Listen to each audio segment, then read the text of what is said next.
ਸੋ ਹਾਂਜੀ ਦੋਸਤੋ, ਸਤਿ ਸ਼੍ਰੀ ਅਕਾਲ ਜੀ। ਮੈਂ ਰਮਨਦੀਪ ਸਿੰਘ ਇੱਕ ਵਾਰੀ ਫਿਰ ਹਾਜ਼ਰ ਹਾਂ ਤੁਹਾਡੇ ਆਪਣੇ ਚੈਨਲ ਰਮਨ ਇੰਸਟੀਟਿਊਟ 'ਤੇ ਅਤੇ ਸਵਾਗਤ ਕਰਦਾ ਜੀ ਸਾਰਿਆਂ ਦਾ ਇੱਕ ਵਾਰ ਤੋਂ ਫਿਰ ਇਸ ਚੈਨਲ ਉੱਤੇ। ਸੋ ਵੀਡੀਓ ਸ਼ੁਰੂ ਕਰਨ ਤੋਂ ਪਹਿਲਾਂ ਰਿਕੁਐਸਟ ਹੈ ਕਿ ਜਿਹੜੇ ਵਿਦਿਆਰਥੀ ਇਸ ਚੈਨਲ 'ਤੇ ਪਹਿਲੀ ਵਾਰ ਆਏ ਨੇ ਉਹ ਚੈਨਲ ਨੂੰ ਸਬਸਕ੍ਰਾਈਬ ਕਰ ਲੈਣ ਅਤੇ ਨਾਲ ਹੀ ਬੈਲ ਆਈਕਨ 'ਤੇ ਕਲਿੱਕ ਕਰ ਲੈਣ ਤਾਂ ਜੋ ਤੁਹਾਨੂੰ ਜਿਹੜੀ ਆਉਣ ਵਾਲੀ ਲੇਟੈਸਟ ਵੀਡੀਓ ਉਹ ਸਭ ਤੋਂ ਪਹਿਲਾਂ ਮਿਲਦੀ ਰਹੇ। ਸੋ ਇਸ ਚੈਨਲ ਦੇ ਉੱਤੇ PS ਟੈਟ, ਸੀ ਟੈਟ, ਮਾਸਟਰ ਕੇਡਰ, NTT ਦੇ ਪਟਵਾਰੀ ਦੇ ਐਗਜ਼ਾਮ ਦੇ ਨਾਲ ਸੰਬੰਧਿਤ ਵੀਡੀਓਜ਼ ਅਪਲੋਡ ਕੀਤੀਆਂ ਜਾਂਦੀਆਂ ਨੇ, ਉਹ ਤੁਸੀਂ ਪਲੇਲਿਸਟ ਦੇ ਵਿੱਚੋਂ ਜਾ ਕੇ ਦੇਖ ਸਕਦੇ ਹੋ। ਸੋ ਉਮੀਦ ਕਰਦਾ ਹਾਂ ਕਿ ਇਸ ਚੈਨਲ 'ਤੇ ਪਾਈਆਂ ਜਾਣ ਵਾਲੀਆਂ ਵੀਡੀਓ ਤੁਹਾਡੇ ਲਈ ਕਾਫੀ ਹੈਲਪਫੁਲ ਰਹਿੰਦੀਆਂ ਹੋਣਗੀਆਂ, ਕਾਫੀ ਕੁਝ ਜਿਹੜਾ ਸਿੱਖਣ ਨੂੰ ਮਿਲਦਾ ਹੋਊਗਾ। ਸੋ ਪਲੀਜ਼ ਵੀਡੀਓ ਨੂੰ ਲਾਈਕ ਔਰ ਸ਼ੇਅਰ ਜ਼ਰੂਰ ਕਰ ਦਿਆ ਕਰੋ ਤਾਂ ਕਿ ਬਾਕੀ ਦੇ ਫਰੈਂਡਸ ਤੇ ਕਈ ਵਾਲੀਆਂ ਵੀਡੀਓ ਜਿਹੜੀਆਂ ਉਹ ਪਹੁੰਚ ਸਕਣ। ਸੋ ਅੱਜ ਦੇ ਸੈਸ਼ਨ ਦੇ ਵਿੱਚ ਸਾਡੀ ਇੰਡੀਆ ਦੀ ਜਿਹੜੀ ਇੰਡੀਅਨ ਫੋਰਨ ਪੋਲਿਸੀ ਸੀ ਉਸ ਦੇ ਟੌਪਿਕ ਨੂੰ ਜਿਹੜਾ ਅਸੀਂ ਕੰਟੀਨਿਊ ਰੱਖਦੇ ਹਾਂ, ਜਿਸ ਦੇ ਵਿੱਚ ਪੰਚਸ਼ੀਲ ਦਾ ਜਿਹੜਾ ਟੌਪਿਕ ਉਹ ਆ ਜਾਂਦਾ ਹੈ, ਯਾਨੀ ਕਿ ਪੰਚਸ਼ੀਲ ਦਾ ਜਿਹੜਾ ਸਮਝੌਤਾ ਹੈ। ਸੋ ਇਹ ਲਾਸਟ ਪਾਰਟ ਰਹੇਗਾ ਇੰਡੀਅਨ ਫੋਰਨ ਪੋਲਿਸੀ ਦਾ। ਸੋ ਆਪਾਂ ਸਾਰੇ ਜਿਹੜੇ ਪਾਰਟ ਉਹ ਡਿਸਕਸ ਕਰ ਲੈਤੇ ਨੇਗੇ। ਸੋ ਇਹ ਚੈਪਟਰ ਜਿਹੜਾ ਹੈ ਅੱਜ ਸਮਾਪਤ ਹੋ ਜਾਵੇਗਾ। ਇਸ ਤੋਂ ਬਾਅਦ ਨੈਕਸਟ ਚੈਪਟਰ ਜਿਹੜਾ ਆਪਾਂ ਸ਼ੁਰੂ ਕਰਾਂਗੇ। ਓਕੇ, ਸੋ ਇਹ ਤੁਹਾਨੂੰ ਮਾਸਟਰ ਕੇਡਰ, NTT ਪਟਵਾਰੀ, PS PCL, ਪੰਜਾਬ ਪੁਲਿਸ ਅਤੇ PS ਟੈਟ ਐਗਜ਼ਾਮ ਦੇ ਲਈ ਹੈਲਪਫੁਲ ਰਹੂਗਾ। ਸੋ ਇਹਦੇ ਵਿੱਚੋਂ ਇੱਕ ਜਾਂ ਦੋ ਕੁਐਸਚਨ ਹੀ ਜ਼ਿਆਦਾ ਬਣਦੇ ਹੁੰਦੇ ਨੇ। ਸੋ ਇੱਕ ਤਾਂ ਹੈ ਕਿ ਇਸ ਦਾ ਜਿਹੜਾ ਓਰੀਜਨ ਹੈ ਉਹ ਕਦੋਂ ਹੋਇਆ, ਮੀਨਸ ਕਿ ਕਦੋਂ ਇਹ ਸਮਝੌਤਾ ਹੋਇਆ, ਕਿਹਨਾਂ ਦੇਸ਼ਾਂ ਦੇ ਵਿਚਕਾਰ ਹੋਇਆ, ਕੀ ਮਸਲਾ ਸੀਗਾ। ਸੋ ਇਹੀ 3 ਜਾਂ 4 ਕੁਐਸਚਨ ਇਸ 'ਤੇ ਬਣਦੇ ਨੇ ਔਰ ਇਸ ਤੋਂ ਬਾਹਰ ਜਿਹੜਾ ਕੋਈ ਵੀ ਕੁਐਸਚਨ ਇਸ ਦਾ ਨਹੀਂ ਬਣਦਾ। ਸੋ ਇਹਨਾਂ 4 ਹੀ ਕੁਐਸਚਨਾਂ ਦੇ ਵਿੱਚੋਂ ਕੁਐਸਚਨ ਇਸ 'ਤੇ ਜਿਹੜੇ ਆਉਂਦੇ ਹੁੰਦੇ ਹੈਗੇ ਨੇਗੇ ਅਕਸਰ, ਠੀਕ ਹੈ। ਸੋ ਛੋਟਾ ਜਿਹਾ ਟੌਪਿਕ ਹੈ। ਸੋ WhatsApp ਗਰੁੱਪ ਜੁਆਇਨ ਕਰਨ ਦੇ ਲਈ ਤੁਸੀਂ ਇਸ ਨੰਬਰ ਦੇ ਉੱਪਰ ਕੰਟੈਕਟ ਕਰ ਸਕਦੇ ਹੋ, ਜਿੱਥੇ ਤੁਹਾਨੂੰ ਸਾਰੀਆਂ PDF ਹੈ ਜਿਹੜੀਆਂ ਉਹ ਮਿਲਦੀਆਂ ਰਹਿਣਗੀਆਂ। ਸੋ ਗਰੁੱਪ ਪੇਡ ਅਗਰ ਤੁਸੀਂ ਜੁਆਇਨ ਕਰਨਾ ਚਾਹੋ ਤਾਂ ਫੀਸ ਪੇ ਕਰਕੇ ਇਸ ਦੇ ਵਿੱਚ ਐਡ ਹੋ ਸਕਦੇ ਹੋ। ਵੀਡੀਓ ਨੂੰ ਲਾਈਕ ਕਰਨਾ, ਸ਼ੇਅਰ ਕਰਨਾ ਅਤੇ ਕਮੈਂਟ ਬਾਕਸ ਦੇ ਵਿੱਚ ਆਪਣੇ ਸੁਝਾਅ ਦੇਣੇ ਤੁਸੀਂ ਨਾ ਭੁੱਲਿਆ ਕਰੋ। ਅਤੇ ਜਿਹੜੇ ਵਿਦਿਆਰਥੀ ਨਵੇਂ ਆਉਂਦੇ ਹੁੰਦੇ ਨੇ ਉਹ ਪਲੀਜ਼ ਚੈਨਲ ਨੂੰ ਸਬਸਕ੍ਰਾਈਬ ਜ਼ਰੂਰ ਕਰ ਲਿਆ ਕਰੋ। ਸੋ ਪੰਚਸ਼ੀਲ ਇੱਕ ਅਜਿਹਾ ਸਮਝੌਤਾ ਜਿਹੜਾ ਕਿ ਭਾਰਤ ਦੀ ਇੰਡੀਅਨ ਫੋਰਨ ਪੋਲਿਸੀ ਦੇ ਅਧੀਨ ਆਉਂਦਾ ਹੈ।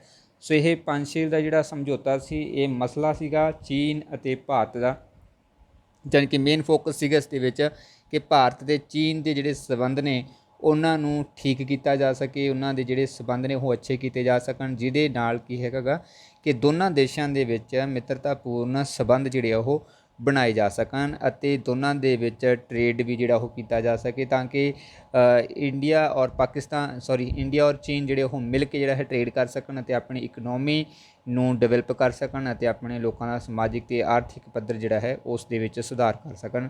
ਸੋ ਇਸ ਸਥਿਤੀ ਨੂੰ ਲੈ ਕੇ ਹੀ ਜਿਹੜਾ ਇਹ ਪੰਚਸ਼ੀਲ ਦਾ ਜਿਹੜਾ ਸਮਝੌਤਾ ਸੀ ਉਹ ਕੀਤਾ ਗਿਆ ਸੀਗਾ। ਸੋ ਇਸ ਨੂੰ ਪੰਚਸ਼ੀਲ ਦਾ ਨਾਮ ਕਿਉਂ ਦਿੱਤਾ ਗਿਆ, ਕਦੋਂ ਇਸ ਦਾ ਓਰੀਜਨ ਹੋਇਆ, ਕਿਹੜੇ ਜਿਹੜੇ ਰਾਸ਼ਟਰਪਤੀ ਜਾਂ ਪ੍ਰਧਾਨ ਮੰਤਰੀਆਂ ਨੇ ਇਸ ਦੇ ਵਿੱਚ ਪਾਰਟੀਸਪੇਸ਼ਨ ਕੀਤੀ ਹੈ, ਕਿਉਂ ਇਹ ਮਸਲਾ ਬਣਿਆ, ਸੋ ਇਸ ਨੂੰ ਆਪਾਂ ਡਿਟੇਲ ਦੇ ਵਿੱਚ ਡਿਸਕਸ ਕਰਾਂਗੇ। ਛੋਟਾ ਜਿਹਾ ਟੌਪਿਕ ਹੈ, 7 ਤੋਂ 8 ਮਿੰਟ ਦੀ ਜਿਹੜੀ ਵੀਡੀਓ ਰਹੇਗੀ ਤਕਰੀਬਨ। ਓਕੇ, ਸੋ ਪੰਚਸ਼ੀਲ ਦਾ ਜਿਹੜਾ ਸਿਧਾਂਤ ਹੈ ਜਾਂ ਪੰਚਸ਼ੀਲ ਦਾ ਜਿਹੜਾ ਸਮਝੌਤਾ ਹੋਇਆ ਸੀ ਉਹ ਭਾਰਤ ਦੀ ਵਿਦੇਸ਼ ਨੀਤੀ ਦਾ ਹੀ ਸਿੱਟਾ ਸੀ। ਸੋ ਭਾਰਤ ਦੀ ਵਿਦੇਸ਼ ਨੀਤੀ ਦਾ ਕੀ ਉਦੇਸ਼ ਨੇ ਕਿ ਜਿਹੜੇ ਬਾਕੀ ਦੀਆਂ ਕੰਟਰੀਆਂ ਨੇ ਉਹਨਾਂ ਦੇ ਨਾਲ ਮਿੱਤਰਤਾਪੂਰਨ ਸੰਬੰਧ ਸਥਾਪਿਤ ਕਰਨਾ, ਕਿਸੇ ਤਰ੍ਹਾਂ ਦੀ ਵੀ ਕੋਈ ਲੜਾਈ ਝਗੜਾ ਜਿਹੜਾ ਉਹ ਪੇਸ਼ ਨਾ ਕਰਨਾ, ਠੀਕ ਹੈ, ਕਿਸੇ ਵੀ ਰਾਜ ਦੇ ਉੱਪਰ ਹਮਲਾ ਨਾ ਕਰਨਾ। ਔਰ ਇਹਨਾਂ ਦਾ ਵੱਡਾ ਜਿਹੜਾ ਭਾਰਤੀ ਵਿਦੇਸ਼ ਨੀਤੀ ਦਾ ਇੱਕ ਉਦੇਸ਼ ਰਿਹਾ ਹੈ ਕਿ ਜਿਹੜੇ ਦੇਸ਼ ਨਵੇਂ ਆਜ਼ਾਦ ਹੋਏ ਨੇ ਸਮਰਾਜਵਾਦ ਤੋਂ, ਉਹਨਾਂ ਦੇ ਵਿੱਚ ਮਿੱਤਰਤਾਪੂਰਨ ਸੰਬੰਧ ਸਥਾਪਿਤ ਕੀਤੇ ਜਾ ਸਕਣ ਤਾਂ ਕਿ ਇਹ ਦੇਸ਼ ਜਿਹੜੇ ਆ ਉਹ ਆਪਣੇ ਆਪ ਨੂੰ ਜਿਹੜਾ ਹੈ ਡਿਵੈਲਪ ਕਰ ਸਕਣ, ਜਿਹਦੇ ਨਾਲ ਕੀ ਹੈ ਇਹਨਾਂ ਦੀ ਪਹਿਚਾਣ ਬਾਕੀ ਦੇ ਕੈਨੇਡਾ, ਅਮਰੀਕਾ ਦੀ ਤਰ੍ਹਾਂ, ਯੂਰਪ ਦੀ ਤਰ੍ਹਾਂ ਜਿਹੜੀ ਹੋ ਸਕੇ। ਸੋ ਇਹ ਭਾਰਤ ਦਾ ਸ਼ੁਰੂਆਤ ਤੋਂ ਹੀ ਜਿਹੜਾ ਕਹਿ ਸਕਦੇ ਹਾਂ ਯਤਨ ਰਿਹਾ ਹੈ ਕਿ ਬਾਕੀ ਦੇ ਦੇਸ਼ਾਂ ਦੇ ਨਾਲ ਮਿੱਤਰਤਾਪੂਰਨ ਸੰਬੰਧ ਬਣਾਏ ਜਾ ਸਕਣ। ਪਰ ਸਾਡੇ ਭਾਰਤੀ ਗਵਾਂਢੀ ਦੇਸ਼ਾਂ ਨੇ, ਪਾਕਿਸਤਾਨ ਹੋ ਗਿਆ, ਠੀਕ ਹੈ, ਚੀਨ ਹੋ ਗਿਆ, ਸੋ ਇਹਨਾਂ ਨੇ ਖਾਸ ਤੌਰ ਦੇ ਉੱਪਰ ਸਾਡੇ ਜਿਹੜੇ ਇੰਟਰਨਲ ਮਾਮਲੇ ਨੇ ਉਹਨਾਂ ਵਿੱਚ ਇੰਟਰਫੇਅਰੈਂਸ ਕੀਤੀ ਹੈ, ਜਿਹਦੇ ਕਾਰਨ ਕਰਕੇ ਕਹਿ ਸਕਦੇ ਨਾ ਭਾਰਤ ਦੇ ਕਾਫੀ ਸਾਰਾ ਇਲਾਕਾ ਜਿਹੜਾ ਉਹ ਇਹਨਾਂ ਦੋਨਾਂ ਦੇਸ਼ਾਂ ਦੇ ਅਧੀਨ ਚਲਿਆ ਗਿਆ ਹੈ। ਸੋ ਹਰ ਵਾਰ ਕਿਤੇ ਨਾ ਕਿਤੇ ਹਮਲਾ ਕਰ ਦਿੰਦੇ, ਕੋਈ ਆਤੰਕਵਾਦੀ ਹਮਲਾ ਕਰਾ ਦਿੰਦਾ ਹੈ ਜਾਂ ਕੋਈ ਕਹਿ ਦਿੰਦੇ ਕਿ ਜਿਵੇਂ ਚੀਨ ਹੈ ਸੋ ਉਹ ਕਾਫੀ ਜਿਹੜਾ ਏਰੀਆ ਹੈ ਉਹ ਦੱਬੀ ਬੈਠਾ ਹੈ ਭਾਰਤ ਦਾ। ਸੋ ਇਹ ਮਸਲੇ ਨੇ ਸੋ ਇਹਨਾਂ ਨੂੰ ਇਹ ਖਤਮ ਕਰਨਾ ਚਾਹੁੰਦਾ ਹੈ ਔਰ ਇਹ ਭਾਰਤ ਦੀ ਸ਼ੁਰੂਆਤ ਤੋਂ ਹੀ, ਜਦੋਂ ਤੋਂ ਭਾਰਤ ਆਜ਼ਾਦ ਹੋਇਆ ਉਸ ਸਮੇਂ ਤੋਂ ਹੀ ਲੈ ਕੇ ਇਹ ਪ੍ਰਕਿਰਿਆ ਚੱਲਦੀ ਆਉਂਦੀ ਹੈ ਕਿ ਇਸ ਨੂੰ ਕੰਟਰੋਲ ਕੀਤਾ ਜਾ ਸਕੇ ਅਤੇ ਸਾਰਿਆਂ ਦੇ ਵਿੱਚ ਮਿੱਤਰਤਾਪੂਰਨ ਸੰਬੰਧ ਜਿਹੜੇ ਉਹ ਸਥਾਪਿਤ ਕੀਤੇ ਜਾ ਸਕਣ। ਅਤੇ ਇਸ ਦੀ ਪਹਿਲ ਜਿਹੜੀ ਹੁੰਦੀ ਆ ਉਹ ਭਾਰਤ ਦੇ ਪ੍ਰਧਾਨ ਮੰਤਰੀ ਅਤੇ ਚੀਨ ਦੇ ਪ੍ਰਧਾਨ ਮੰਤਰੀ ਦੇ ਨਾਲ ਹੁੰਦੀ ਹੈ। ਸੋ ਪੰਚਸ਼ੀਲ ਦਾ ਅਰਥ ਕੀ ਬਣਦਾ ਹੈ? ਸੋ ਪੰਚਸ਼ੀਲ ਜਿਹੜਾ ਹੈ ਉਸ ਦਾ ਅਰਥ ਹੈ ਕਿ ਜਿਹੜੇ ਰਾਸ਼ਟਰ ਨੇਗੇ, ਜੋ ਦੇਸ਼ ਨੇ, ਉਹਨਾਂ ਦੇ ਵਿਚਕਾਰ ਆਪਸੀ 5 ਸਿਧਾਂਤ ਜਾਂ ਨਿਯਮ ਨਿਰਧਾਰਿਤ ਕਰਨੇ, ਜਿਨ੍ਹਾਂ ਨੂੰ ਫੋਲੋ ਕਰਨਾ ਇਹਨਾਂ ਰਾਸ਼ਟਰਾਂ ਦੇ ਲਈ ਜ਼ਰੂਰੀ ਹੋਵੇਗਾ। ਸੋ ਇਹਨਾਂ ਨੂੰ ਫੋਲੋ ਕਰਕੇ ਹੀ ਉਹ ਕਹਿ ਸਕਦੇ ਹਨ ਕਿ ਆਪਣੇ ਦੇਸ਼ ਦੀ ਆਰਥਿਕ ਸਥਿਤੀ, ਆਪਣੀ ਸਮਾਜਿਕ ਜੀਵਨ ਦੇ ਵਿੱਚ ਸੁਧਾਰ ਕਰ ਸਕਦੇ ਹੈ ਅਤੇ ਆਪਣੇ ਸਬੰਧਾਂ ਦੇ ਵਿੱਚ ਸੁਧਾਰ ਕਰ ਸਕਦੇ ਹੈ। ਲੜਾਈ ਝਗੜੇ ਤੋਂ ਜਿਹੜਾ ਕਹਿ ਸਕਦੇ ਹਾਂ ਬਾਹਰ ਹੋ ਸਕਦੇ ਨੇ, ਔਰ ਇੰਟਰਨਲ ਮਾਮਲਿਆਂ ਦੇ ਵਿੱਚ ਜਿਹੜਾ ਕਹਿ ਸਕਦੇ ਹਾਂ ਇੰਟਰਫੇਅਰਨੈਸ ਤੋਂ ਰੋਕ ਲਗਾਈ ਜਾ ਸਕਦੀ ਹੈ ਜੇਕਰ ਇਸ ਸਮਝੌਤੇ ਦੇ 5 ਸਿਧਾਂਤਾਂ ਨੂੰ ਉਹ ਫੋਲੋ ਕਰਦੇ ਹੈਗੇ ਨੇਗੇ। ਠੀਕ ਹੈ। ਸੋ ਪੰਚਸ਼ੀਲ ਜਿਹੜਾ ਸ਼ਬਦ ਹੈ ਉਹ ਇੱਕ ਸੰਸਕ੍ਰਿਤ ਦਾ ਜਿਹੜਾ ਸ਼ਬਦ ਹੈ। ਸੋ ਇਹ ਜ਼ਰੂਰ ਯਾਦ ਰੱਖਣਾ ਹੈ ਨਾ ਕਿ ਕਿੰਨੇ ਸਿਧਾਂਤ ਸੀਗੇ, ਕਿਹੜੇ ਸਿਧਾਂਤ ਸੀ। ਕਈ ਵਾਰ ਇਹ ਆ ਜਾਂਦਾ ਕਿ ਕਿਹੜਾ ਸਿਧਾਂਤ ਨਹੀਂ ਹੈ ਇਹਨਾਂ ਦੇ ਵਿੱਚੋਂ, ਜਾਂ ਕਿਹੜਾ ਸਿਧਾਂਤ ਹੈ, ਇਕੱਲਾ ਵੀ ਆਪਸ਼ਨ ਆ ਜਾਂਦਾ ਹੁੰਦਾ। ਸੋ ਇਸ ਨੂੰ ਨਾ ਨੋਟ ਕਰ ਲੈਣਾ। ਇਹ ਸੰਸਕ੍ਰਿਤ ਭਾਸ਼ਾ ਦੇ ਵਿੱਚੋਂ ਲਿਆ ਗਿਆ ਸ਼ਬਦ ਹੈ ਪੰਚਸ਼ੀਲ। ਪੰਚਸ਼ੀਲ ਜਿਹੜਾ ਹੈ ਉਹ 2 ਸ਼ਬਦਾਂ ਤੋਂ ਬਣਦਾ ਹੈ। ਇੱਕ ਹੈ ਪੰਚ, ਪੰਚ ਮਤਲਬ ਕਿ ਪੰਚ, ਠੀਕ ਹੈ। ਸ਼ੀਲ ਮਤਲਬ ਕਿ ਆਚਰਣ ਜਾਂ ਵਿਵਹਾਰ ਦੇ ਨਿਯਮ, ਯਾਨੀ ਕਿ ਨਿਯਮ ਜਿਹੜੇ ਹੈ ਨਿਰਧਾਰਿਤ ਕਰਨਾ ਜਾਂ ਪ੍ਰਿੰਸੀਪਲ ਜਿਹੜੇ ਹੋਣੇ, ਠੀਕ ਹੈ। ਯਾਨੀ ਕਿ ਪੰਚਸ਼ੀਲ ਦਾ ਪੂਰਨ ਅਰਥ ਬਣਦਾ ਹੈ ਕਿ 5 ਸਿਧਾਂਤ ਜਾਂ ਨਿਯਮ ਜਿਨ੍ਹਾਂ ਨੂੰ ਆਪਸੀ ਰਾਸ਼ਟਰਾਂ ਨੂੰ ਯਾਨੀ ਚੀਨ ਅਤੇ ਭਾਰਤ ਨੂੰ ਜਿਹੜਾ ਹੈ ਉਹ ਫੋਲੋ ਕਰਨਾ ਪਵੇਗਾ, ਕਿਉਂਕਿ ਸਮਝੌਤਾ ਜਿਹੜਾ ਉਹ ਭਾਰਤ ਅਤੇ ਚੀਨ ਦੇ ਵਿਚਕਾਰ ਹੋਇਆ ਸੀ, ਤਾਂ ਇਹਨਾਂ ਲਈ ਹੀ ਜ਼ਰੂਰੀ ਸੀਗਾ ਇਹ ਕਿ ਫੋਲੋ ਕਰਨ ਇਸ ਸਿਧਾਂਤ ਨੂੰ। ਓਕੇ। ਔਰ ਪੰਚਸ਼ੀਲ ਸ਼ਬਦ ਜਿਹੜਾ ਹੈ ਇਸ ਦਾ ਜੇਕਰ ਅਸੀਂ ਗੱਲ ਕਰੀਏ ਜ਼ਿਕਰ, ਤਾਂ ਬੁੱਧ ਅਵਲਿਖਾਂ ਦੇ ਵਿੱਚ ਜਿਹੜਾ ਇਸ ਦਾ ਜ਼ਿਕਰ ਮਿਲਦਾ ਹੈ ਪੰਚਸ਼ੀਲ ਦਾ। ਸੋ ਉਸ ਅਵਲਿਖਾਂ ਦੇ ਵਿੱਚੋਂ ਇਸ ਸ਼ਬਦ ਨੂੰ ਜਿਹੜਾ ਹੈ ਉਹ ਲੈਤਾ ਗਿਆ ਹੈ, ਜਿਹਦੇ ਵਿੱਚ 5 ਸਿਧਾਂਤ ਅਪਣਾ ਕੇ ਦੋਨਾਂ ਰਾਸ਼ਟਰਾਂ ਦੇ ਵਿੱਚ ਸ਼ਾਂਤੀ ਅਤੇ ਸਹਿਯੋਗ ਦੀ ਜਿਹੜੀ ਭਾਵਨਾ ਹੈ ਉਸ ਨੂੰ ਵਿਕਸਿਤ ਕਰਨ ਦੇ ਲਈ ਇਸ ਨੂੰ ਕ੍ਰੀਏਟ ਕੀਤਾ ਗਿਆ ਸੀਗਾ। ਓਕੇ। 5 ਸਿਧਾਂਤ ਨੇ ਕਦੋਂ ਡਿਵੈਲਪ ਹੋਏ ਨੇ? ਸੋ ਇਸ ਨੂੰ ਭਾਰਤ ਅਤੇ ਚੀਨ ਦੇ ਵਿਚਕਾਰਲਾ ਮਸਲਾ ਕਿਹਾ ਜਾਂਦਾ ਹੈ, ਕਿਉਂਕਿ ਭਾਰਤ ਅਤੇ ਚੀਨ ਦੋਨਾਂ ਦੇ ਜਿਹੜੇ ਸੰਬੰਧ ਨੇ ਉਹਨਾਂ ਦੇ ਵਿੱਚ ਫਰਕ ਸੀ। ਸੋ ਇਹਨਾਂ ਸੰਬੰਧਾਂ ਨੂੰ ਕਹਿ ਸਕਦੇ ਹਾਂ ਸੁਧਾਰਨ ਦੇ ਲਈ ਜਿਹੜਾ ਇਹ ਸਮਝੌਤਾ ਕੀਤਾ ਗਿਆ ਸੀ, ਜਿਸ ਦੇ ਵਿੱਚ 5 ਸਿਧਾਂਤ ਜਿਹੜੇ ਨੇ ਉਹਨਾਂ ਨੂੰ ਅਪਣਾਇਆ ਗਿਆ ਸੀਗਾ। ਓਕੇ। ਸੋ ਇਹ ਪੰਚਸ਼ੀਲ ਦੇ ਸਿਧਾਂਤਾਂ ਨੂੰ ਜਿਹੜਾ ਹੈ ਉਪਚਾਰਕ ਰੂਪ ਦੇ ਵਿੱਚ ਭਾਰਤ ਅਤੇ ਚੀਨ ਦੇ ਵਿੱਚ, ਚੀਨ ਨੇ ਤਿੱਬਤ ਦਾ ਖੇਤਰ ਸੀਗਾ ਉਸ ਖੇਤਰ ਨੂੰ ਲੈ ਕੇ ਜਿਹੜਾ ਹੈ ਨਾ ਅਪਣਾਇਆ ਗਿਆ ਸੀਗਾ, ਯਾਨੀ ਕਿ ਤਿੱਬਤ ਖੇਤਰ ਦੇ ਵਿੱਚ ਵਪਾਰ ਅਤੇ ਸ਼ਾਂਤੀ ਦੇ ਸਮਝੌਤੇ ਨੂੰ ਲੈ ਕੇ ਇਹ ਸਿਧਾਂਤ ਪੇਸ਼ ਕੀਤੇ ਗਏ ਸੀ, ਅਤੇ ਇਹ 29 ਅਪ੍ਰੈਲ 1953 ਨੂੰ ਇਸ ਦੇ ਉੱਪਰ ਦਸਤਖਤ ਜਿਹੜੇ ਆ ਉਹ ਕੀਤੇ ਗਏ ਸੀਗੇ। ਯਾਨੀ ਕਿ ਇੱਕ ਤਾਂ ਇਹ ਆਪਸੀ ਸਹਿਯੋਗ ਬਣਾ ਕੇ ਰੱਖਣਗੇ, ਔਰ ਇਸ ਤੋਂ ਇਲਾਵਾ ਤਿੱਬਤ ਦੇ ਖੇਤਰ ਦੇ ਥਰੂ ਵਪਾਰ ਅਤੇ ਸ਼ਾਂਤੀ ਜਿਹੜੀ ਹੈ ਉਹ ਬਣਾ ਕੇ ਰੱਖਣ ਦੀ ਵਿਵਸਥਾ ਕਰਨਗੇ। ਸੋ ਇਸ ਗੱਲ ਦੇ ਉੱਪਰ ਮੇਨ ਜਿਹੜਾ ਹੈ ਉਹ ਫੋਕਸ ਕੀਤਾ ਗਿਆ ਸੀਗਾ ਇਸ ਸਿਧਾਂਤ ਦੇ ਉੱਪਰ, ਔਰ ਭਾਰਤ ਦੇ ਪ੍ਰਧਾਨ ਮੰਤਰੀ ਅਤੇ ਚੀਨ ਦੇ ਪ੍ਰਧਾਨ ਮੰਤਰੀ ਇਸ ਦੇ ਵਿੱਚ ਇਨਕਲੂਡ ਸੀ। ਦੋਨਾਂ ਨੇ ਇਸ ਦੇ ਉੱਪਰ ਜਿਹੜਾ ਉਹ ਸਿਗਨੇਚਰ ਕੀਤੇ ਸੀਗੇ। ਓਕੇ। ਸੋ ਇਹ ਸਮਝੌਤਾ ਜਿਹੜਾ ਉਹ ਭਾਰਤ ਦੇ ਪ੍ਰਧਾਨ ਮੰਤਰੀ ਪੰਡਿਤ ਜਵਾਹਰ ਲਾਲ ਨਹਿਰੂ ਜੀ ਸੀਗੇ, ਅਤੇ ਭਾਰਤ ਦੇ ਵੀ ਪਹਿਲੇ ਪ੍ਰਧਾਨ ਮੰਤਰੀ ਸੀ, ਅਤੇ ਚੀਨ ਦੇ ਵੀ ਪਹਿਲੇ ਪ੍ਰਧਾਨ ਮੰਤਰੀ ਸੀਗੇ ਚਾਓ ਇਨ ਲਾਈ। ਇਹਨਾਂ ਨੇ ਮਿਲ ਕੇ ਜਿਹੜਾ ਇਸ ਸਿਧਾਂਤ ਨੂੰ ਜਾਂ ਇਸ ਸਮਝੌਤੇ ਨੂੰ ਐਕਸੈਪਟ ਕੀਤਾ ਸੀਗਾ ਕਿ ਅਸੀਂ ਦੋਨਾਂ ਦੇਸ਼ਾਂ ਦੇ ਵਿੱਚ ਮਿੱਤਰਤਾਪੂਰਨ ਸੰਬੰਧ ਅਤੇ ਸਹਿਯੋਗ ਦੀ ਜਿਹੜੀ ਭਾਵਨਾ ਹੈ ਉਸ ਨੂੰ ਡਿਵੈਲਪ ਕਰਾਂਗੇ। ਦੋਨਾਂ ਨੂੰ ਮਿਲ ਵਰਤ ਕੇ ਜਿਹੜਾ ਕਹਿ ਸਕਦੇ ਨਾ ਟ੍ਰੇਡ ਕਰਨ ਦੇ ਲਈ ਔਰ ਆਪਸੀ ਸਹਿਯੋਗ ਦੇ ਵਿੱਚ ਅਸੀਂ ਯੋਗਦਾਨ ਦੇਵਾਂਗੇ, ਕਿਸੇ ਤਰ੍ਹਾਂ ਦੇ ਕੋਈ ਲੜਾਈ ਝਗੜੇ ਦੇ ਵਿੱਚ ਅਸੀਂ ਨਹੀਂ ਪਵਾਂਗੇ ਨਾ। ਔਰ 1954 ਦੇ ਵਿੱਚ ਚੀਨ ਦੇ ਪ੍ਰਧਾਨ ਮੰਤਰੀ ਨੇ ਭਾਰਤੀ ਯਾਤਰਾ ਦੇ ਦੌਰਾਨ ਸੰਯੁਕਤ ਘੋਸ਼ਣਾ ਪੱਤਰ ਦੇ ਉੱਪਰ ਇਸ ਨੂੰ ਦੁਬਾਰਾ ਤੋਂ ਪ੍ਰਤੀਪਾਦਿਤ ਕੀਤਾ ਸੀ, ਦੁਬਾਰਾ ਤੋਂ ਕ੍ਰੀਏਟ ਕੀਤਾ ਸੀਗਾ, ਜਿਸ ਦੇ ਵਿੱਚ ਇਹਨਾਂ ਨੇ 5 ਸਿਧਾਂਤ ਸੀਗੇ ਜਿਹੜੇ ਉਹਨਾਂ ਨੂੰ ਪ੍ਰੈਜੈਂਟ ਕੀਤਾ ਸੀਗਾ ਕਿ ਕਿਹੜੇ ਸਿਧਾਂਤ ਹੋਣਗੇ ਜਿਨ੍ਹਾਂ ਨੂੰ ਫੋਲੋ ਕਰਨਾ ਜ਼ਰੂਰੀ ਹੋਵੇਗਾ ਸਾਡੇ ਇਸ ਸਮਝੌਤੇ ਦੇ ਅਧੀਨ।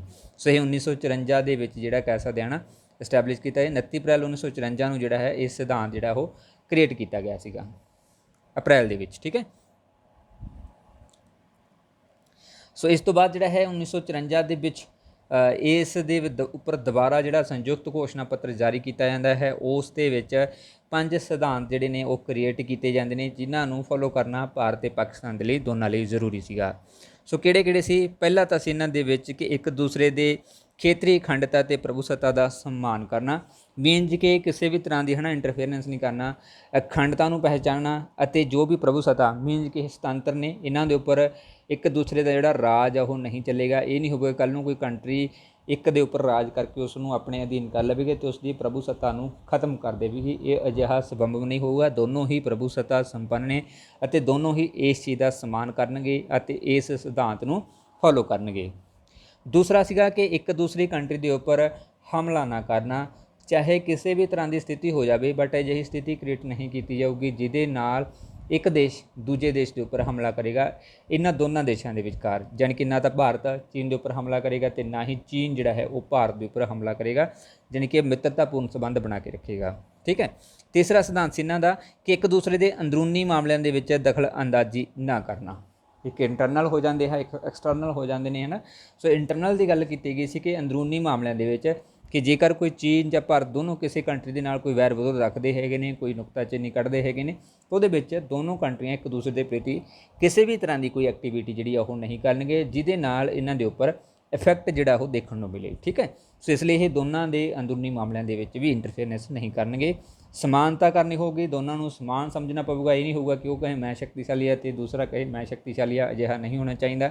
ਦੋਨਾਂ ਦੇ ਵਿੱਚ ਪਰਸਪਰ ਲਾਭ ਨੂੰ ਲੈ ਕੇ ਜਿਹੜਾ ਹਨ ਐਕਟੀਵਿਟੀਜ਼ ਹੋਣੀ ਚਾਹੀਦੀਆਂ, ਜਿਹਦੇ ਨਾਲ ਟ੍ਰੇਡ ਹੋ ਗਿਆ ਜਾਂ ਹੋਰ ਐਕਟੀਵਿਟੀਜ਼ ਹੋ ਗਿਆ, ਜਿਹਦੇ ਨਾਲ ਦੋਨਾਂ ਦੇ ਵਿੱਚ ਮਿੱਤਰਤਾਪੂਰਨ ਸੰਬੰਧ ਬਣੇ ਰਹਿਣ। ਸ਼ਾਂਤਮਈ ਸਹਿਯੋਗ, ਸੋ ਇਹ ਜ਼ਰੂਰੀ ਹੋਵੇਗਾ ਸਭ ਤੋਂ ਜ਼ਿਆਦਾ ਕਿ ਦੋਨਾਂ ਦੇਸ਼ ਨੇ ਜਿਹੜੇ ਉਹ ਮਿਲ ਕੇ ਸ਼ਾਂਤੀ ਨੂੰ ਇਸਟੈਬਲਿਸ਼ ਕਰਨਗੇ, ਸ਼ਾਂਤੀ ਪ੍ਰਤੀ ਜਿਹੜਾ ਕੰਮ ਕਰਨਗੇ ਤਾਂ ਕਿ ਦੋਨਾਂ ਰਾਜਾਂ ਦੇ ਵਿੱਚ ਸ਼ਾਂਤੀ ਦੀ ਵਿਵਸਥਾ ਬਣਾਈ ਜਾ ਸਕੇ, ਲੋਕਾਂ ਦੇ ਨੁਕਸਾਨ ਨੂੰ ਜਿਹੜਾ ਬਚਾਇਆ ਜਾ ਸਕੇ, ਜਾਨ ਅਤੇ ਮਾਲ ਜਿਹੜੀ ਦੋਨੋਂ, ਹੈ ਨਾ, ਕਿਉਂਕਿ ਯੁੱਧਾਂ ਦੇ ਨਾਲ ਜ਼ਿਆਦਾ ਹੀ ਅਕਸਰ ਹੀ ਨੁਕਸਾਨ ਹੁੰਦਾ ਹੈ। ਸੋ ਉਸ ਤੋਂ ਬਚਾਉਣ ਦੇ ਲਈ ਇਹਨਾਂ ਨੇ ਸ਼ਾਂਤਮਈ ਸਹਿਯੋਗ ਦੇ ਉੱਪਰ ਯੋਗਦਾਨ ਦਿੱਤਾ। ਸੋ ਇਹ 5 ਜਿਹੜੇ ਸਿਧਾਂਤ ਨੇ, ਇਹਨਾਂ ਦੇ ਵਿੱਚੋਂ ਕੋਈ ਵੀ ਕੁਐਸਚਨ ਜਿਹੜਾ ਆ ਜਾਂਦਾ ਉਹਦਾ 5 ਸਿਧਾਂਤਾਂ ਨੂੰ ਲੈ ਕੇ ਕਦੋਂ ਇਸ ਦਾ, ਹੈ ਨਾ, ਨਿਰਮਾਣ ਕੀਤਾ ਗਿਆ, ਕਦੋਂ ਸਿਗਨੇਚਰ ਕੀਤੇ ਗਏ। ਸੋ ਅਜਿਹੇ 2-4 ਕੁਐਸਚਨ ਇਸ ਦੇ ਵਿੱਚੋਂ ਬਣਦੇ ਨੇ, ਜ਼ਿਆਦਾ ਕੁਐਸਚਨ ਇਸ ਦੇ ਵਿੱਚੋਂ ਨਹੀਂ ਆਉਂਦੇ ਹੁੰਦੇ। ਸੋ ਇਸ ਸਿਧਾਂਤ ਦੀਆਂ ਜਾਂ ਇਸ ਸਮਝੌਤੇ ਦੀਆਂ ਵਿਸ਼ੇਸ਼ਤਾਵਾਂ ਕੀ ਰਹੀਆਂ ਨੇ? ਪਹਿਲਾ ਹੈ ਕਿ ਪੰਚਸ਼ੀਲ ਦੇ ਸਿਧਾਂਤ ਦੇ ਨਾਲ ਜਿਹੜਾ ਹੈ ਭਾਰਤ ਤੇ ਚੀਨ ਦੇ ਜਿਹੜੇ ਸੰਬੰਧ ਪਹਿਲਾਂ ਤੋਂ ਵਿਗੜੇ ਆ ਰਹੇ ਸੀਗੇ ਉਹਦੇ ਵਿੱਚ ਸੁਧਾਰ ਹੋਇਆ। ਦੋਨੋਂ ਮਿੱਤਰਤਾਪੂਰਨ ਸਹਿਯੋਗ ਦੇ ਉੱਪਰ ਜਿਹੜਾ ਕਹਿ ਸਕਦੇ ਨਾ ਦਸਤਖਤ ਕਰਦੇ ਨੇ ਕਿ ਅਸੀਂ ਮਿੱਤਰਤਾਪੂਰਨ ਦੇ ਰੂਪ ਦੇ ਵਿੱਚ ਰਹਾਂਗੇ, ਕਿਸੇ ਨਾਲ ਕੋਈ ਵੈਰ ਵਿਰੋਧ ਨਹੀਂ ਰੱਖਾਂਗੇ, ਹੈ ਨਾ, ਕਿਸੇ ਤਰ੍ਹਾਂ ਦੀ ਕੋਈ ਵੀ ਹਮਲਾ ਜਿਹੜਾ ਇੱਕ ਦੂਸਰੇ ਦੇ ਉੱਪਰ ਨਹੀਂ ਕਰਾਂਗੇ। ਸੋ ਇਸ ਨੂੰ ਕਹਿੰਦੇ ਨੇ ਜਿਹਦੇ ਕਾਰਨ ਦੋਨਾਂ ਦੇ ਵਿੱਚ ਜਿਹੜਾ ਕਹਿ ਸਕਦੇ ਹਾਂ ਨਾ ਮਿੱਤਰਤਾਪੂਰਨ ਸੰਬੰਧ ਸਥਾਪਿਤ ਹੁੰਦੇ ਨੇ ਅਤੇ ਤਣਾਅ ਵਾਲੀ ਜਿਹੜੀ ਸਥਿਤੀ ਆ ਉਹ ਘਟ ਜਾਂਦੀ ਹੈਗੀ ਆ। ਭਾਰਤ ਅਤੇ ਚੀਨ ਵਿਚਕਾਰ ਵਪਾਰ ਤੇ ਵਿਸ਼ਵਾਸ ਬਣਨ ਦੇ ਵਿੱਚ ਮਦਦ ਮਿਲਦੀ ਹੈ। ਸੋ ਇਸੇ ਸੰਧੀ ਦੇ ਥਰੂ, ਇਸੇ ਸਮਝੌਤੇ ਦੇ ਥਰੂ ਜਿਹੜਾ ਭਾਰਤ ਦੇ ਵਿਚਕਾਰ ਅਤੇ ਚੀਨ ਦੇ ਵਿਚਕਾਰ ਜਿਹੜਾ ਕਹਿੰਦੇ ਆ ਵਪਾਰ ਹੋਣਾ ਸ਼ੁਰੂ ਹੋ ਜਾਂਦਾ ਹੈ। ਇੱਕ ਦੂਸਰੇ ਦੇ ਨਾਲ ਜਿਹੜਾ ਟ੍ਰੇਡ ਦੀ ਵਿਵਸਥਾ ਸ਼ੁਰੂ ਹੁੰਦੀ ਹੈ ਅਤੇ ਨਾਲ ਹੀ ਇਹਨਾਂ ਦੇ ਵਿੱਚ ਇਹ ਵਿਸ਼ਵਾਸ ਵੀ ਬਣਨਾ ਸ਼ੁਰੂ ਹੋ ਜਾਂਦਾ ਕਿ ਅਸੀਂ ਇੱਕ ਦੂਸਰੇ ਦੇ ਪ੍ਰਤੀ ਪਰਸਪਰ ਹਾਂ, ਇੱਕ ਦੂਸਰੇ ਨੂੰ ਸਹਿਯੋਗ ਦੇ ਰਹੇ ਹਾਂ ਅਤੇ ਇੱਕ ਦੂਸਰੇ ਤੋਂ ਬਿਨਾਂ ਸਾਡਾ ਦੋਨਾਂ ਦਾ ਜਿਹੜਾ ਸਿਸਟਮ ਆ ਉਹ ਨਹੀਂ ਚੱਲਣਾ, ਕਿਉਂਕਿ ਦੋਨੋਂ ਹੀ ਕੰਟਰੀਆਂ ਜਿਹੜੀਆਂ ਉਹ ਵੱਡੀਆਂ ਸੀ ਪਾਪੂਲੇਸ਼ਨ ਦੇ ਪੱਖੋਂ। ਸੋ ਇਸ ਕਰਕੇ ਨਾ ਇਹ ਇੱਕ ਦੂਸਰੇ ਦੇ ਨਾਲ ਮਿਲ ਕੇ ਚੱਲਣਾ ਚਾਹੁੰਦੇ ਸੀਗੇ। ਸੋ ਇਸ ਦੇ ਵਿੱਚ ਵੀ ਸਾਨੂੰ ਕਹਿ ਸਕਦੇ ਨਾ ਮਦਦ ਮਿਲਦੀ ਹੈ।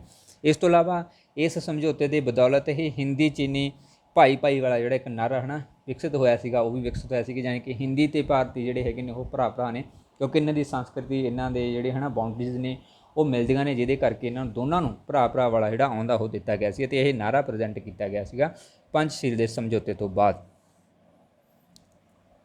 ਪਰ ਇਹ ਕੁਝ ਸਮੇਂ ਤੱਕ ਜਿਹੜਾ ਚੱਲਿਆ, ਬਟ ਇਸ ਤੋਂ ਬਾਅਦ ਜਿਹੜਾ ਇਸ ਦੇ ਵਿੱਚ ਨਾ ਸਬੰਧਾਂ ਦੇ ਵਿੱਚ ਜਿਹੜਾ ਉਹ ਫਰਕ ਆਉਣਾ ਸ਼ੁਰੂ ਹੋ ਗਿਆ।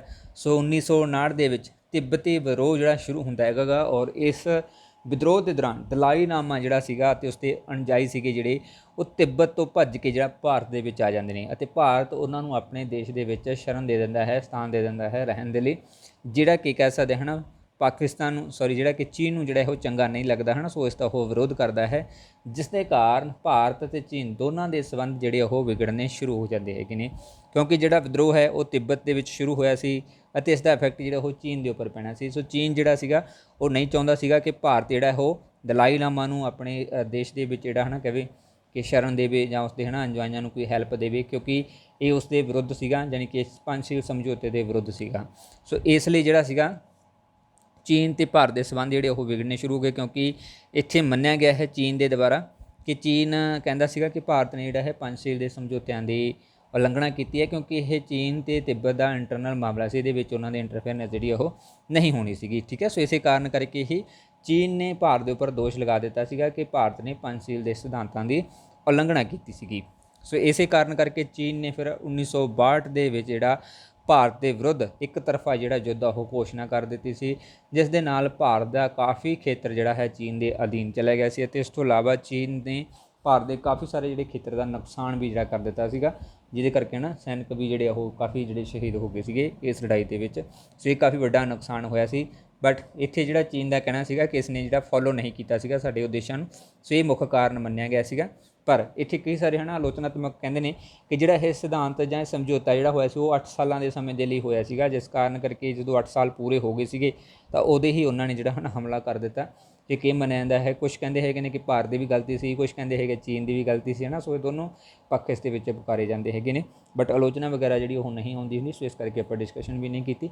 ਸੋ ਮੇਨ ਇਸ 'ਤੇ ਹੈ ਕਿ ਕਦੋਂ ਇਸ ਸਮਝੌਤੇ ਨੂੰ ਹੈ ਨਾ ਪਾਸ ਕੀਤਾ ਗਿਆ ਹੈ, ਕਿਹਨਾਂ ਦੇਸ਼ਾਂ ਦੇ ਵਿਚਕਾਰ ਹੋਇਆ, ਕਿਹੜਾ ਰਾਸ਼ਟਰਪਤੀ ਕਿਹੜਾ ਪ੍ਰਧਾਨ ਮੰਤਰੀ ਇਸ ਦੇ ਵਿੱਚ ਸ਼ਾਮਲ ਸੀਗਾ, ਕਿਹਨਾਂ ਦੇਸ਼ਾਂ ਦੇ ਵਿਚਕਾਰ ਸੀ, ਕਦੋਂ ਹੋਇਆ ਸੀ, ਕੀ ਮਸਲਾ ਸੀਗਾ, ਠੀਕ ਹੈ। ਸੋ ਇਹ ਚੀਜ਼ ਸੀਗੀ ਉਹ ਆਪਾਂ ਸਾਰੀ ਡਿਸਕਸ ਕਰ ਲੈਤੀ ਹੈ।